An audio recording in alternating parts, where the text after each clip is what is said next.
FIFA world cup 2026ന്റെ മറ്റൊരു ശക്തമായ പോരാട്ടത്തിന് ശേഷമാണ് നമ്മളെല്ലാവരും ഇവിടെ ഇരിക്കുന്നത്. അടുത്തടുത്ത നിമിഷങ്ങളിലായി ഫൈനലിലേക്ക് കടക്കുകയാണ് എല്ലാവരും. അപ്പോൾ കഴിഞ്ഞ ദിവസത്തെ കളിയിൽ എടുത്ത് പറയുകയാണെന്നുണ്ടെങ്കിൽ ശക്തമായ പോരാട്ടങ്ങളായിരുന്നു ഉണ്ടായിരുന്നത്. അപ്പോൾ ഏതൊക്കെയായിരുന്നു കളികൾ? ഫസ്റ്റ് മാച്ച് ഗ്രൂപ്പ് ഇയുടെ മാച്ചസ് ആയിരുന്നു നടന്നത്. അതിൽ കുറസാവോ വേഴ്സസ് ഐവറി കോസ്റ്റ്.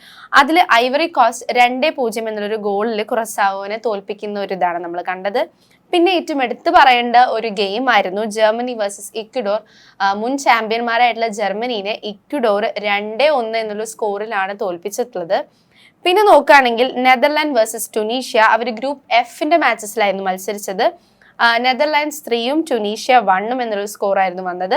പിന്നെ ഗ്രൂപ്പ് എഫിന്റെ മാച്ചിൽ തന്നെ സ്വീഡൻ വേഴ്സസ് ജപ്പാൻ, അവരൊരു സമനില ഗോളിലാണ് ആ ഒരു കളി അവസാനിച്ചിട്ടുണ്ടായിരുന്നത്. ഗ്രൂപ്പ് ഡിയുടെ മാച്ചസ് ആയിരുന്നു പിന്നെ ഉണ്ടായിരുന്നത്. ടർക്കി വേഴ്സസ് USA, അതിൽ ടർക്കി 3-ഉം USA 2-ഉം എന്നൊരു സ്കോറിലേക്കാണ് മാറിയത്.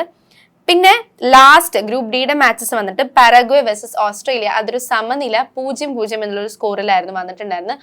അപ്പൊ എന്തുകൊണ്ട് നോക്കുകയാണെങ്കിലും നമ്മുടെ ജർമ്മനിക്കാർക്ക് നിരാശ ഉളവാക്കുന്ന ഒരു ഡേ ആയിരുന്നു ഇന്നലെ ഉണ്ടായിരുന്നത്. അവർക്ക് വിചാരിച്ച ഒരു ജയം അവർക്ക് കിട്ടാനായിട്ടില്ല. അതും ഇക്വഡോർ ആയിട്ടായിരുന്നു അവർ മത്സരിച്ചിട്ടുണ്ടായിരുന്നത്.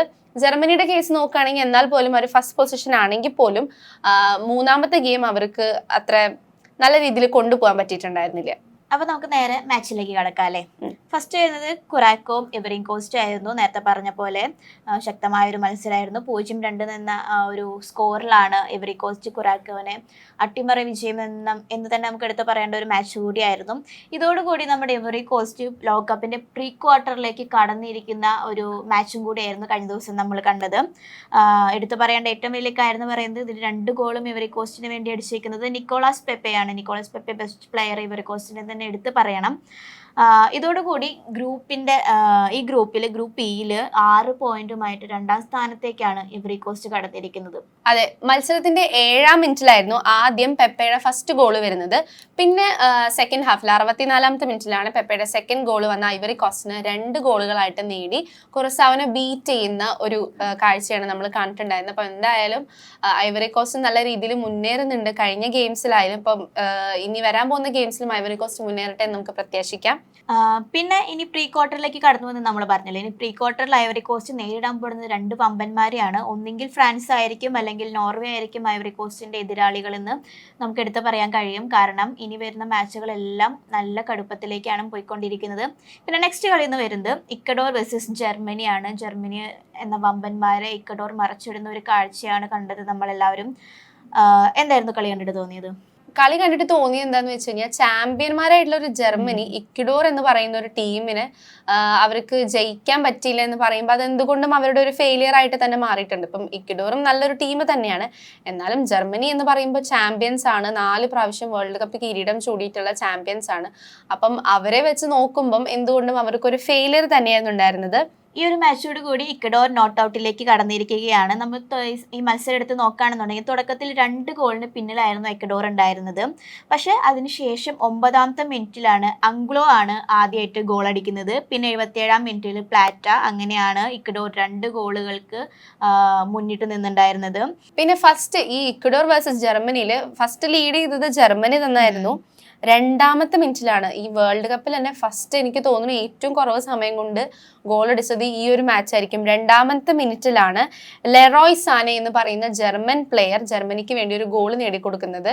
അപ്പം മേ ബി അവർ വിചാരിച്ചിട്ടുണ്ടാവും ഈസി ടു വിൻ ആയിരിക്കും ഇക്വഡോറിന്റെ. പക്ഷെ പിന്നെ അങ്ങോട്ട് കണ്ടത് 9ാമത്തെ മിനിറ്റിലും 77ാമത്തെ മിനിറ്റിലുമാണ് ഇക്വഡോറിന്റെ ആ ഒരു വിജയം അവർ ഉറപ്പിച്ചിട്ടുള്ള ഒരു ലീഡ് ഉറപ്പിച്ചിട്ടുള്ളത്.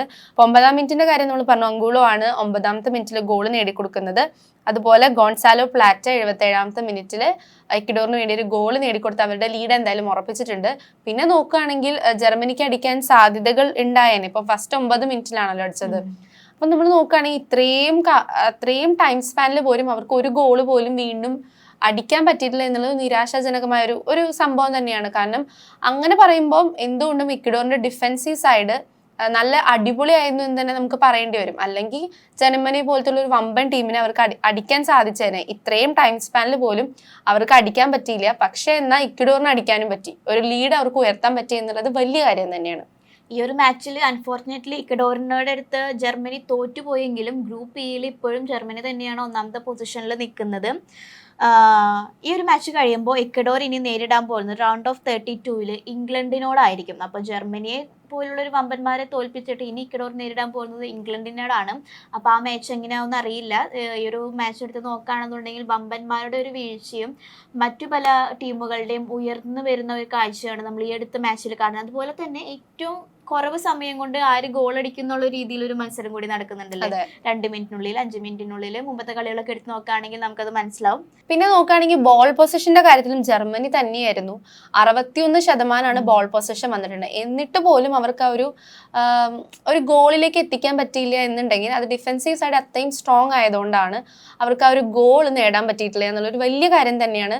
ഇത്രയും ഒരു പൊസിഷൻ അവർക്ക് കിട്ടിയിട്ട് പോലും ഒരു ഗോൾ പോലും നേടാൻ പറ്റിയിട്ടില്ല. ഒരു ഗോൾ അവർ ഫസ്റ്റ് 2 മിനിറ്റിലാണ് നേടുന്നതെങ്കിൽ പിന്നെ അത്രയും ആ ഒരു 90 മിനിറ്റ് ഉള്ള ഒരു ഗെയിമിൽ അവർക്ക് പിന്നെ ഒരു ഗോൾ അടിക്കാൻ പറ്റിയിട്ടില്ല എന്നുള്ളത് വളരെ പരിതാപകരമായ ഒരു അവസ്ഥ തന്നെയാണ് ഉണ്ടായിരുന്നത്. നെക്സ്റ്റ് ചാമ്പ്യന്മാരായി നമ്മൾ കണക്കാക്കിയിരുന്ന കുറച്ച് ടീമുകളിൽ ഏറ്റവും മുൻപന്തിയിലുണ്ടായിരുന്ന ഒരു ടീമും കൂടിയായിരുന്നു 2026 ലോകകപ്പിൽ ജർമ്മനി എന്ന് പറയുന്ന ഒരു ടീം. അതിൻ്റെ ഇങ്ങനെ ഒരു പരാജയം നമ്മൾ ആരും പ്രതീക്ഷിക്കാത്തതായതുകൊണ്ട് തന്നെ വളരെ നിരാശയിലാണ് ആരാധകരും ഫുട്ബോൾ പ്രേമികൾ എല്ലാവരും. അടുത്ത കളി എന്ന് പറയുന്നത് ടുണീഷ്യ വിസസ് നെതർലാൻഡ് ആണ്. 1-3 ആണ് അവരുടെ ഗോൾ സ്കോർ എന്ന് പറയുന്നത്. 3 ഗോളുകൾക്ക് മുന്നിട്ട് നിന്നുകൊണ്ട് നെതർലാൻഡ് ടുണീഷ്യയെ തോൽപ്പിച്ച ഒരു കാഴ്ചയാണ് നമ്മൾ ആ മാച്ചിൽ കണ്ടത്. ഇതോടുകൂടി ടുണീഷ്യ ലോകകപ്പിൽ നിന്ന് പുറത്തായി എന്നൊരു വിവരം കൂടിയാണ് നമ്മൾ ഈ ഒരു മാച്ചിലൂടെ എല്ലാ ആരാധകരും ഏറ്റെടുക്കേണ്ട ഒരു കാര്യം എന്ന് പറയുന്നത്. പിന്നെ നെതർലാൻഡ്സിന് ഒരു സെൽഫ് ഗോൾ ആണ് പോയിട്ടുണ്ടായിരുന്നത്. അപ്പം കളിയുടെ 3-ാമത്തെ മിനിറ്റിലാണ് ടുണീഷ്യൻ പ്ലെയർ ആയിട്ടുള്ള ഏലിയാസ് സ്കീരിയ എന്ന് പറയുന്ന പ്ലെയർ ആണ് 3-ാമത്തെ മിനിറ്റിൽ നെതർലാൻഡ്സിന് വേണ്ടി ഒരു ഗോൾ നേടിക്കൊടുക്കുന്നത്. ഇപ്പൊ പിന്നെ ഈ ഒരു വേൾഡ് കപ്പിന്റെ ഒരു സ്കെനേറിയോ നോക്കുകയാണെങ്കിൽ ഒരുപാട് പേര് സെൽഫ് ഗോൾ അടിക്കുന്നു. അതായത് ഇപ്പൊ നമ്മൾ കണ്ടുകൊണ്ട് വരുന്ന എല്ലാ മാച്ചസിലും ഏതെങ്കിലും ഒരു ടീം സെൽഫ് ഗോൾ അടിക്കാത്ത ഒരു ഇത് വരുന്നില്ല. അതെന്താണ് അവർക്ക് പറ്റുന്ന ഒരു വീഴ്ച വരുന്നുണ്ട് എന്നുള്ളത് സംശയമില്ലാണ്ട് നമുക്ക് പറയേണ്ടി വരും. സെൽഫ് ഗോൾ പോവുക എന്ന് പറയുമ്പോൾ പണ്ട് അല്ലെങ്കിൽ ഇപ്പോൾ കുറച്ചു കാലം കഴിഞ്ഞ വേൾഡ് കപ്പിലൊക്കെ സെൽഫ് ഗോൾ വരിക എന്നൊക്കെ പറയുന്നത് വളരെ റയർ ആയിട്ടുള്ളൊരു സംഭവമായിരുന്നു. പക്ഷെ ഇപ്പോൾ ഈ കാര്യങ്ങൾ, അതായത് ഫിഫ വേൾഡ് കപ്പ് 2026 എന്തുകൊണ്ടും സ്പെഷ്യൽ ആണ്. ഇപ്പൊ ഗോളിന്റെ നോക്കുകയാണെങ്കിലും ഓരോ ദിവസം സെയിം ആൾക്കാർ തന്നെയാണ് ഗോൾ അടിക്കുന്നത്. അപ്പം ആരൊക്കെ ആ ഒരു പൊസിഷന് വേണ്ടി ഇപ്പൊ ഗോൾഡൻ ബൂട്ടിന് വേണ്ടി മത്സരിക്കുന്ന ഒരു കാഴ്ച പോലും നമുക്ക് കാണേണ്ട ഒരു അവസ്ഥ വരുന്ന ഒരു സാഹചര്യം ഉണ്ട്.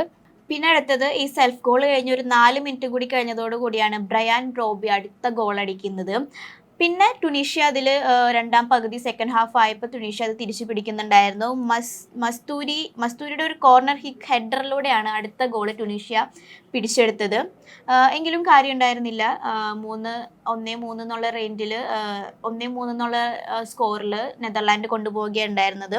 ഈ ഒരു മത്സരത്തിലൂടെ ഗ്രൂപ്പിൽ 1ാം സ്ഥാനക്കാരായി മാറിയിരിക്കുകയാണ് നെതർലാൻഡ്. ഇതോടുകൂടി റൗണ്ട് ഓഫ് 32-ൽ ഇനി മൊറോക്കയാണ് നെതർലാൻഡ് നേരിടാൻ പോകുന്നത്. എന്തുകൊണ്ടും നെതർലാൻഡിനെ വെച്ച് നോക്കുകയാണെന്നുണ്ടെങ്കിൽ നമ്മൾ പ്രതീക്ഷിച്ച പോലെയല്ല, കുറച്ചും കൂടി ഡിഫെൻഡീവ് സൈഡ് ആണെങ്കിൽ എല്ലാത്തിലും മുന്നിട്ട് നിൽക്കുന്ന, അല്ലെങ്കിൽ വേൾഡ് കപ്പിലേക്ക് അല്ലെങ്കിൽ പ്രീ ക്വാർട്ടറിലേക്കൊക്കെ എത്താൻ കഴിയുന്ന, അല്ലെങ്കിൽ സെമി വരെയൊക്കെ എത്തും നമുക്ക് ഇപ്പോൾ തോന്നുന്നുണ്ടല്ലേ. അത്രയും നല്ല രീതിയിലാണ് മാച്ചും കാര്യങ്ങളും നെതർലാൻഡ്സ് മുന്നോട്ട് കൊണ്ടുപോയിരിക്കുന്നത്. പക്ഷെ നമ്മൾ വിചാരിച്ച പല വമ്പന്മാരും പകുതി എത്തിയപ്പോൾ വീഴുന്ന കാഴ്ചയാണ് ഉണ്ടാവുന്നത്. സെമി എന്നും പറയാൻ പറ്റില്ല. ഇപ്പൊ പല ടീമുകളും കയറി വരുന്ന ഒരു കാഴ്ചയാണ് കാണുന്നത്. ഇനിയിപ്പോ പറഞ്ഞു നെതർലാൻഡ്സ് ഇനി നേരിടാൻ പോകുന്ന മൊറോക്കോനാണ്. അപ്പൊ മൊറോക്കൻ ടീമിനെ കുറിച്ച് നമുക്ക് നല്ല ബോധ്യമുണ്ട്. കാരണം നല്ല രീതിയിൽ അവരുടെ എല്ലാം കൊണ്ടും ശക്തരായിട്ടുള്ള ഒരു ടീമാണ് മൊറോക്കൻ ടീം. അപ്പം അവരായിട്ട് ഇതാവുമ്പോൾ നമുക്ക് അറിയില്ല, മേ ബി മൊറോക്കോ വീഴാം അല്ലെങ്കിൽ നെതർലാൻഡ്സ് വീഴാം, എല്ലാം ഉള്ള ചാൻസസ് ഉണ്ട്. നമുക്കിനി അടുത്ത ഒരു ഗെയിമിലേക്ക് പോവുകയാണെങ്കിൽ ഗ്രൂപ്പ് എഫിന്റെ മാച്ചസ് ആയിരുന്നു. അപ്പൊ അതിൽ ജപ്പാൻ വേഴ്സസ് സ്വീഡൻ, രണ്ടും നല്ല കിടിലൻ ടീമാണ്. ജപ്പാനെ നമുക്കറിയാം, സ്വീഡനെ അറിയാം. അപ്പൊ രണ്ടും നല്ല കിടിലൻ ടീമാണ്. അതുകൊണ്ട് തന്നെ അതൊരു സമനിലയായിട്ട് മാറുന്ന ഒരു കാഴ്ചയാണ് കണ്ടത്. രണ്ടും 1-1 എന്ന് പറയുന്ന സമനിലയിലേക്കായിരുന്നു ആ ഒരു ഗെയിം പോയിട്ടുണ്ടായിരുന്നത്. 56ാമത്തെ മിനിറ്റിലായിരുന്നു ജപ്പാന്റെ ഫസ്റ്റ് ഗോൾ വരുന്നത്. അത് അടിക്കുന്നത് ഡെയ്സൺ മയേദ എന്ന് പറയുന്ന ഒരു one of the best player ജപ്പാന്റെ ആണ്. ഫസ്റ്റ് ഗോൾ 56ാമത്തെ മിനിറ്റിൽ ജപ്പാന് വേണ്ടി അടിക്കുന്ന ഒരു തകർപ്പൻ ഗോൾ തന്നെ എടുത്തു പറയേണ്ട ഒരു ഗോൾ തന്നെയായിരുന്നു. പക്ഷേ സ്വീഡൻ ഒപ്പത്തിനൊപ്പം ഉണ്ടായിരുന്നു. എനിക്ക് തോന്നുന്നു 50-50 രണ്ടുപേരും കളം നിറഞ്ഞു നിൽക്കുന്ന, അല്ലെങ്കിൽ എല്ലാ ഡൊമിനേഷനും രണ്ടുപേരുടെ വകെ ഉണ്ടായിരുന്ന ഒരു ഗെയിം തന്നെയായിരുന്നു എന്ന് പറയണം. എൻ്റെ അടുത്ത 6 മിനിറ്റിനുള്ളിൽ തന്നെ സ്വീഡൻ അത് തിരിച്ചു പിടിക്കുന്നുണ്ട്. ആന്റണി ഇലാങ്കയാണ് സ്വീഡന് വേണ്ടി അടുത്ത ഗോൾ അടിക്കുന്നത്. രണ്ടും നേരത്തെ പറഞ്ഞ പോലെ തകർപ്പൻ ടീമുകളാണ്. രണ്ടുപേരും അവരുടെ ഡൊമിനേഷനിൽ കളം നിറഞ്ഞു നിന്ന് കളിച്ച ഒരു മത്സരം കൊണ്ടാണ് 56ാം മിനിറ്റിൽ ഒരു ഗോൾ അടിക്കുന്നു. അതിന് തൊട്ടപ്പുറത്ത് 6 മിനിറ്റിനുള്ളിൽ സ്വീഡൻ ആ ഗോൾ തിരിച്ചു പിടിച്ച് സമനിലയിലാണ് ആ കളി അവസാനിക്കുന്നത്. അപ്പൊ ഈ ഒരു മാച്ചോട് കൂടി ഇപ്പൊ ജപ്പാൻ അവരുടെ ഗ്രൂപ്പ് എഫിലെ മാച്ചസിൽ ഗ്രൂപ്പ് എഫിലെ മാച്ചസിൽ ജപ്പാൻ ഇപ്പൊ സെക്കൻഡ് പൊസിഷൻ ആണ്. ഇനി ജപ്പാൻ നേരിടാൻ പോകുന്നത് ബ്രസീൽ ടീമുമായിട്ടാണ്. അവരുടെ നെക്സ്റ്റ് മാച്ച് വരുന്നത് റൗണ്ട് ഓഫ് 32 ബ്രസീൽ ടീമുമായിട്ടാണ് ജപ്പാൻ നേരിടാൻ പോകുന്നത്. അപ്പൊ എന്തുകൊണ്ടും അവർക്കൊരു നിർണായകമായ ഒരു ഗെയിം തന്നെയായിരിക്കും. ഫോർ ബ്രസീൽ ആയാലും ജപ്പാനായാലും രണ്ടുപേർക്കും ഒരേപോലെ മത്സരിക്കാൻ സാധ്യതയുള്ള ഒരു ഗെയിം തന്നെയായിരിക്കും അതുണ്ടാവുക. പിന്നെ അടുത്ത കളി വരുന്നത് തുർക്കി വിസസ് USA ആയിരുന്നു. 3-2 അവരുടെ ഗോൾ സ്കോർ എന്ന് പറയുന്നത്. തുർക്കി 3 ഗോളുകൾക്ക് മുന്നിട്ട് നിന്നുകൊണ്ട് USA നിലം പതിപ്പിക്കുന്ന ഒരു കാഴ്ചയാണ് നമ്മളെല്ലാവരും കണ്ടത്. 3-ാമത്തെ മിനിറ്റിലായിരുന്നു USA ആണ് ആദ്യം ഗോൾ അടിക്കുന്നത്. പക്ഷേ 3-ാമത്തെ മിനിറ്റിലായിരുന്നു ആ ഗോൾ വരുന്നത്. ഓസ്റ്റൺ ട്രസ്റ്റി ആണ് ഫസ്റ്റ് ഗോൾ USAക്ക് വേണ്ടി 3-ാമത്തെ മിനിറ്റിൽ അടിക്കുന്നത്. പക്ഷെ നമ്മൾ കളി എടുത്ത് നോക്കുകയാണെന്നുണ്ടെങ്കിൽ USAയുടെ മുഴുവൻ ആധിപത്യമായിരുന്നു നമ്മൾ ആദ്യം മുതലേ കണ്ടിട്ടുണ്ടായിരുന്നത്. പക്ഷേ അൺഫോർച്ചുനേറ്റ്ലി എതിരില്ലാത്ത ഒരു ഗോളിൻ്റെ വ്യത്യാസത്തിലാണ് അത് മിസ്സായി പോകുന്നത്. അല്ലെങ്കിൽ ഒരു സമനിലെങ്കിൽ നമുക്ക് പിടിക്കായിരുന്നു. അത്രയും പ്രതീക്ഷയുള്ള ഒരു ടീമും കൂടി ആയിരുന്നു USA എന്തായാലും നോക്കൌട്ടിലേക്ക് എത്തിയിട്ടുണ്ടെങ്കിൽ പോലും അവരുടെ ആ ഒരു 3ാമത്തെ ജയം എന്തുകൊണ്ടും അവർക്ക് നല്ല തന്നെയാന്ന് തോന്നിയതുകൊണ്ടായിരിക്കാം. പക്ഷേ അത് ടർക്കി എന്തായാലും സമ്മതിച്ചു കൊടുത്തിട്ടില്ല. ജയം അവർ ഉറപ്പിച്ചിട്ടാണ് അവർ നെക്സ്റ്റ് റൗണ്ടിലേക്ക് കടക്കുന്നത്. പിന്നെ അതിന്റെ 10ാമത്തെ മിനിറ്റിലാണ് അർദ ഗുൽഹർ എന്ന് പറയുന്ന തുർക്കി അല്ലെങ്കിൽ ടർക്കിയുടെ പ്ലെയർ ആയിട്ടുള്ള അർദ ഗുൽഹർ ആണ് 10ാമത്തെ മിനിറ്റിലെ നെക്സ്റ്റ് ഗോള് അടിക്കുന്നത്. അടുത്ത വരുന്നത് 31ാമത്തെ മിനിറ്റിൽ തുർക്കിക്ക് വേണ്ടി ബാരിസ് അൽപ്പർ ആണ് ഗോൾ അടിക്കുന്നത്. പിന്നെ വരുന്ന അടുത്ത ഗോൾ എന്ന് പറയുന്നത് 49ാമത്തെ മിനിറ്റിൽ USAക്ക് വേണ്ടി സെബാസ്റ്റ്യൻ ബെർഹാർട്ടർ ആണ് അടിക്കുന്നത്. പക്ഷേ 3-2 എന്നുള്ള ലീഡിൽ നമുക്ക് നിൽക്കേണ്ടി വന്നു. കാരണം നമ്മൾ ഏറ്റവും കൂടുതൽ എക്സ്പെക്റ്റേഷൻ ഉണ്ടായിരുന്ന ഒരു ടീമായിരുന്നു USA. പക്ഷെ അതിനൊപ്പം ഒരു സമനില പോലും എത്താൻ പറ്റാതെ പോയത് എന്തുകൊണ്ടും ഒരു നിരാശയ്ക്ക് വകവെച്ചൊരു മാച്ചും കൂടി ആയിരുന്നു ഇത് സമനില എത്തിയേനെ. ഇപ്പം ലാസ്റ്റ് മിനിറ്റിലാണ്, അതായത് നമ്മുടെ ടൈം കഴിഞ്ഞു, 90 മിനിറ്റ് കഴിഞ്ഞു. അതിലെ ബാക്കിയുള്ള ഇഞ്ചുറി ടൈം ആയിട്ടുള്ള 7 മിനിറ്റിലാണ് ഖാൻ ഐഹാൻ എന്ന് പറയുന്ന ടർക്കിയുടെ പ്ലെയർ വീണ്ടും ഒരു ഗോൾ നേടിക്കൊടുത്ത് അതൊരു 3-2 എന്നൊരു സ്കോറിലേക്ക് മാറുന്നത്. അപ്പം ടർക്കിനെ സംബന്ധിച്ച് എന്തുകൊണ്ടും ഈ ഒരു മാച്ച് എന്ന് പറയുന്നത് ഇമ്പോർട്ടൻ്റ് തന്നെയാണ്. എനിവേ അവർ ഇതിന്ന് പുറത്തായ ഒരു ടീം തന്നെയാണ്. പക്ഷെ അവർക്ക് ഒരു മികച്ചൊരു പ്രകടനം കാഴ്ചവെക്കാൻ പറ്റി എന്നുള്ളത്, അതായത് ഫിഫ വേൾഡ് കപ്പിൽ അവർക്ക് ഇനിയൊരു ചാൻസ് ഇല്ല എന്ന് മനസ്സിലാക്കിയത് കൊണ്ടായിരിക്കും അവർക്ക് ലാസ്റ്റ് ഫൈനലി ഒരു ജയം കിട്ടുന്നത്. പക്ഷെ ആ ജയം ഒരു നല്ല രീതിക്കുള്ളൊരു ജയമായിട്ട് മാറിയില്ല. അവർക്ക് അതൊരു യൂസ് ഇല്ലാത്തൊരു ജയമായിട്ട് മാറി. അപ്പം 2 ഗെയിമിലും അവര് തോറ്റിട്ടാണ് വന്നത്. എന്നിട്ട് അവർക്ക് ലാസ്റ്റ് ഗെയിമിലൊന്ന് ജയിക്കാൻ പറ്റി. അപ്പം എന്തായാലും ടർക്കി ഔട്ടാണ്. അപ്പം അടുത്ത മത്സരം എന്ന് പറയുന്നത് ഓസ്ട്രേലിയ വിസസ് പരഗ്വേ ആണ്. അത് സമനിലയായിരുന്നു. 0-0 എന്ന റേറ്റിലാണ് ആ കളി അവസാനിക്കുന്നത്. ഇതോടുകൂടി 4 പോയിന്റോടുകൂടി ഇരു ടീമും ഒപ്പത്തിനൊപ്പത്തിനാണ് നിൽക്കുന്നത്. പക്ഷെ ഒരു മെച്ചപ്പെട്ട ഗോളിന്റെ വ്യത്യാസത്തിൽ നമുക്ക് പറയാം ഓസ്ട്രേലിയയാണ് ഈ പട്ടികയിൽ ഒന്നാമതെന്ന് എടുത്ത് പറയേണ്ടി വരും. 2 മത്സരം കഴിയുമ്പോഴും ഈ ഒരു മത്സരം കഴിയുമ്പോൾ സമനിലയാണെന്നുണ്ടെങ്കിലും ഒപ്പത്തിനൊപ്പമായിരുന്നു പരഗ്വേയും ഓസ്ട്രേലിയ ഉണ്ടായിരുന്നത്. പക്ഷെ ചെറിയൊരു ഗോൾ വ്യത്യാസത്തിന്റെ റേറ്റിൽ ഓസ്ട്രേലിയയാണ് മുന്നിട്ട് നിൽക്കുന്നത്. അതെ, 2ും 3ും പൊസിഷനിലാണ് ഇപ്പം ഓസ്ട്രേലിയയും പരഗ്വേയും നിൽക്കുന്നത്.